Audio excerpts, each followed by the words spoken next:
দাদু যাচ্ছ কোথায়? ও কেন রে? হুম। তোর কাছে দুটো টাকা হবে মানে রে? কেন গো, কি করবে? কি করবো সে পরে বলবো এখন, হুম। বুঝলি? কি করবে সেটা তো বলবে। আমি দুটো মোমবাতি কিনবো। মোমবাতি কিনে কি করবে? মোমবাতি মোমবাতি কিনে আমি বক ধরবো। কাউকে বলবি না কিন্তু মানে রে। বক ধরে কি করবে তুমি? বকে আমরা তো মালটাল খাই তো, হুম। তাই ওর সঙ্গে বকের মাংস খুব ভালো লাগে, বুঝলি? তো মোমবাতি দিয়ে কি করে তুমি বক ধরবে? এই তো কথা, বলিস না তোকে পরে বলবো। শোন, চুপি চুপি বলি।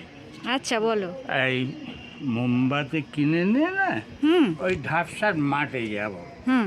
মাঠে গিয়ে হুম। মোমবাতিটা আস্তে করে জেলে হুম। আর ওই বকের মাথায় বসিয়ে দেবো। তারপরে?